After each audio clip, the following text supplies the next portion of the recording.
मार्च का महीना है। 8 मार्च भले ही बीत चुका है, काफ़ी कुछ व्यस्तता की वजह से 8 मार्च के आसपास ये वीडियो नहीं ला पाई, लेकिन आज कानून प्रिया का ये एपिसोड उन कुछ लैंडमार्क केसेस को समर्पित है जो हैं तो लैंडमार्क जजमेंट्स, मगर विशाखा गाइडलाइंस, इंदिरा साहनी, शाह बानो के केसेस की तरह आम लोगों में जाने नहीं जाते। हाय, मैं हूं कानून प्रिया और आप देख रहे हैं कानून प्रिया। हम जिस बदलाव की बात स्टेजेस से, कविताओं में, कहानियों में, भाषणों में, सोशल मीडिया पर सुनते हैं, वो बदलाव धीरे धीरे ही सही मगर आता कैसे है? जब एक देश रूल ऑफ लॉ के अंडर होता है तब लॉ की मान्यता से ऊपर कुछ नहीं होता। एक दिन पहले तक जिसे अपराध माना जाता है, अगले दिन सिर्फ एक जजमेंट से लोगों की जिंदगियां पलट जाती हैं। जैसे होमोसेक्सुअलिटी, समलैंगिकता, सितंबर 2018 से पहले क्राइम था, केस लड़ा गया और फाइनली 2018 के सितंबर में ये माना गया कि प्रेम किसी से भी हो, प्रेम ही रहता है। किसी भी बदलाव का पहला कदम ये होता है कि आपको ये यकीन हो कि बदलाव ज़रूरी है। उसके बाद उस पर तमाम तरह के डिबेट्स होते हैं। कुछ लोग फिर आवाज़ उठाते हैं, बदलाव की मांग करते हैं, लेकिन वो देश जो लॉ से चलता हो वहाँ बदलाव की गुंजाइश भी लॉ से ही आती है। या तो एग्जिस्टिंग लॉ में कोई बदलाव या किसी नए लॉ की गुंजाइश। इसी तरह ज़िंदगी के तमाम कंडीशंस में, प्रैक्टिकल हो या पर्सनल, महिलाओं के इश्यूज़ को अच्छे से एड्रेस तभी किया जा सकता है जब लॉ में बदलाव हो या नए लॉ शामिल की जाएं। सती प्रथा जैसी क्रूरता पहले हमारे समाज का एक अटूट हिस्सा था, हमारे संस्कृति का पहलू, लेकिन 1829 के दिसंबर 4 को कानून ने यह माना कि सती प्रथा किसी भी तरह से जस्टिफाइड नहीं है। ये एक्ट मानवता के बिल्कुल खिलाफ है और उसी दिन से सती प्रथा पर रोक लगा दी गई। इसी तरह हमारे जस्टिस सिस्टम ने, हमारे कानून व्यवस्था ने कुछ केसेस के जरिए महिलाओं के बेसिक राइट्स को अपहोल्ड किया है। उन्हें वो हक लेने में मदद की है जो उनके पास सिर्फ इंसान होने के नाते होने चाहिए थे। आज उन्हीं में से हम 7 केसेस का जिक्र करेंगे। शुरू करते हैं। पहला, Air India versus Nargesh Mirza. Air India एक स्टेट ओन्ड एविएशन कंपनी है। उसने एक सर्विस रेगुलेशन के जरिए ये नियम बना दिया कि एक एयर होस्टेस को 35 साल तक की आयु तक पहुंचने के लिए बच्चे को गर्भ धारण करने या शादी करने पर, इन सब में से जो भी पहले हो, ऐसे कंडीशंस में उन्हें काम छोड़कर जाना पड़ेगा। इस बेसलेस प्रावधानों को कोर्ट में चुनौती दी गई। केस कहलाया एयर इंडिया वर्सेस नरगेश मीर्जा और इस लैंडमार्क जजमेंट में सुप्रीम कोर्ट ने आर्टिकल 14 अनुच्छेद 14 पर एम्फेसिस दिया और ये निर्णय लिया कि किसी भी व्यक्ति को सेक्स के आधार पर रोजगार से वंचित नहीं किया जा सकता। और एयर इंडिया ने सिर्फ महिलाओं के यूथ, ग्लैमर और उनके अट्रैक्टिव लुक्स के बारे में सोचा, उनके इंटेग्रिटी के बारे में नहीं। इसलिए एयर इंडिया का ये प्रोविजन महिलाओं के खिलाफ मनमानी है और एक सिविल सोसाइटी में इसकी कोई जगह नहीं है। दूसरा केस है B Muthamma versus union of India. 1979 में सुप्रीम कोर्ट ने एक लैंडमार्क जजमेंट दिया। 3 जजों का बेंच था। हेड कर रहे थे VR कृष्णा अय्यर। होता ये था कि इंडियन फॉरेन सर्विसेज में, IFS में, the Indian foreign services conduct and discipline rules 1961 के मुताबिक हर एक फीमेल एम्प्लॉय शादी से पहले रेजिग्नेशन देने के लिए बाध्य थी। सुप्रीम कोर्ट ने इस पूरे मामले को परखा और ये माना कि ये नियम महिलाओं के लिए बहुत अधिक डेरोगेटरी है, क्योंकि ये इस बात को स्थापित करता है कि महिलाएं शादी में होते हुए कोई और काम नहीं कर सकती, या एक शादी में शादी निभाने की सारी जिम्मेदारी, सारी रिस्पॉन्सिबिलिटी सिर्फ महिलाओं के हाथ होती है।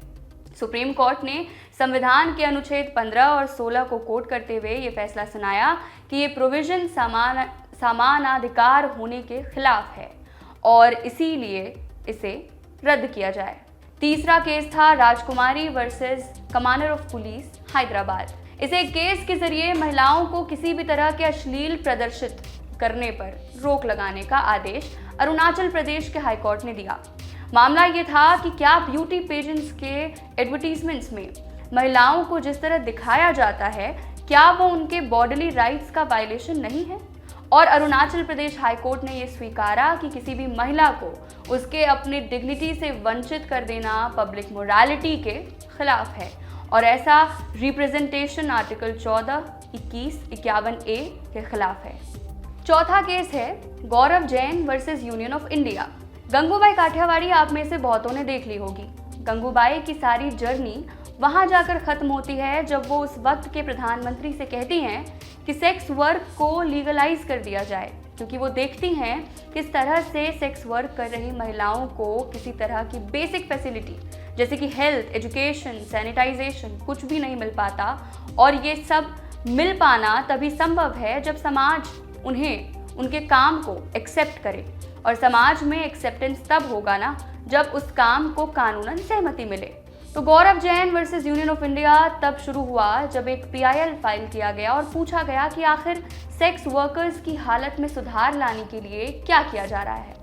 सुप्रीम कोर्ट के 2 जज बेंच ने आपसी सहमति से इस केस में फैसला सुनाया कि सेक्स वर्कर्स को, उनके परिवार, बच्चों को बेसिक फैसिलिटीज इंश्योर की जाए, उन्हें रेस्क्यू करवाने की भी ज़रूरत है, साथ ही उनके लिए रिहैबिलिटेटिव घर की भी व्यवस्था हो, सेंटर्स की व्यवस्था हो। ये सब कुछ इस आधार पर कि किसी भी एक इंसान होने के नाते एक डिग्निफाइड जिंदगी जी पाने का अधिकार है। 5वां केस है state of Tamil Nadu versus Suhas कट्टी। हम ऑनलाइन किए गए हैरेसमेंट को बड़ा ही कम सीरियस आंकते हैं। कई बार तो आसपास के लोग ये मानने से भी इनकार कर देते हैं कि साइबर हैरेसमेंट एक तरह का हैरेसमेंट है भी। लेकिन आपने कितनी ही बार ये सुना होगा कि ऑनलाइन हैरेसमेंट का शिकार होने के बाद कई बार लोग इतने पीड़ित महसूस करते हैं कि अपनी जान अपने हाथों ही ले लेते हैं। इस पूरे पहलू में ये केस वो पहला केस था जहां इंफॉर्मेशन एंड टेक्नोलॉजी एक्ट 2000 के जरिए केस हुआ और साथ ही सजा भी हुई, कन्विक्शन भी हुआ। एक तलाकशुदा महिला थी जिसे एक दोस्त ने परेशान कर दिया कि वो उसके साथ संबंध बनाए। कई बार कोशिश के बाद जब महिला नहीं मानी, उस आदमी ने महिला का नंबर सोशल मीडिया पर पब्लिक किया, साथ ही भद्दे कमेंट्स भी किए। महिला ने कंप्लेंट फाइल की IT एक्ट 2000 के सेक्शन 67 के तहत और 7 महीने के अंदर अंदर कन्विक्शन भी हुआ। ये केस ये साबित करता है कि ऑनलाइन हैरेसमेंट भी इतना ही गंभीर मसला है, साथ ही अगर कोशिश हो तो सजा भी दिलाई जा सकती है। छठा केस है Randhir Singh versus union of India. Equal pay for equal work, ये तो आपने सुना होगा। ये भी सुना होगा कि इस देश में पहले एक जैसा काम कर रहे, एक पोस्ट पर काम कर रहे, एक तरह से मेहनत कर रहे 2 लोगों को उसी काम के लिए अलग अलग पेमेंट दिया जाता था। क्यों? क्योंकि एक महिला है और दूसरा पुरुष। ये सीधे मान लिया गया कि महिला है तो कमज़ोर है, काम कम करती होगी और फलाना। Randhir Singh versus union of India case के जरिए इस आइडिया को कॉन्स्टिट्यूशन की सहमति मिली, एक्सेप्टेंस मिला, साथ मिला कि एक ही काम कर रहे 2 लोगों को अलग अलग पैसा नहीं दिया जाएगा जस्ट बिकॉज उनके लिंग में अंतर है। कोर्ट ने ये माना कि ये संविधान के अनुच्छेद 14, 15 के बिल्कुल खिलाफ है। ये एक जजमेंट इतिहास बदलने वाला रहा है महिलाओं के प्रोफेशनल डिग्निटी, साथ ही उनके बेसिक राइट्स के लिए। 7वां और आखिरी केस है सुचिता श्रीवास्तव वर्सेस चंडीगढ़ एडमिनिस्ट्रेशन। हम महिलाओं को सबसे महान समाज के तौर पर इसलिए बनाते हैं क्योंकि वो माँ बन सकती है। ये एक साजिश रही है, महिलाओं को उनके मौलिक अधिकारों से दूर रखो और पैदा होते ही उनके शादी, घर परिवार बसाने का ख्वाब उनसे जोड़ दो।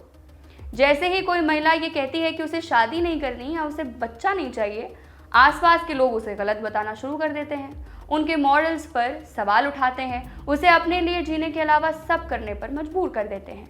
और इसी वजह से ये केस सुचिता श्रीवास्तव वर्सेस चंडीगढ़ एडमिनिस्ट्रेशन बहुत ही ज़रूरी केस साबित होता है। सुप्रीम कोर्ट ने इस केस का फैसला सुनाते हुए ये स्वीकारा कि अपने रिप्रोडक्टिव चॉइसेस हर महिला का उसका अपना अधिकार है। वो ये डिसाइड करने के लिए मुक्त है कि उसे बच्चा रखना है या अबॉर्शन। वो किसी तरह के सेक्सुअल एक्टिविटी में पार्टिसिपेट करने के लिए हाँ भी कह सकती है या ना भी। हमारा संविधान अपने अनुच्छेद 22 में एक शब्द का प्रयोग करता है, वो शब्द है बॉडीली इंटेग्रिटी। इसका मतलब है कि किसी के भी शरीर की गरिमा, और इस फैसले ने अनुच्छेद 21 को एक नया डायमेंशन दिया। हालांकि मैरिटल रेप के मामले में बॉडीली इंटेग्रिटी के बारे में हमारी न्याय व्यवस्था क्यों नहीं सोचती, ये अभी भी सबसे बड़ा सवाल है। लेकिन कुछ भी ना होने से बेहतर है कुछ का होना, क्योंकि उससे आगे बदलाव की उम्मीद बचती है। बताइएगा आप क्या सोचते हैं इन केसेस के बारे में। तब तक के लिए देखते रहिए ऑर्डिनरी। शुक्रिया।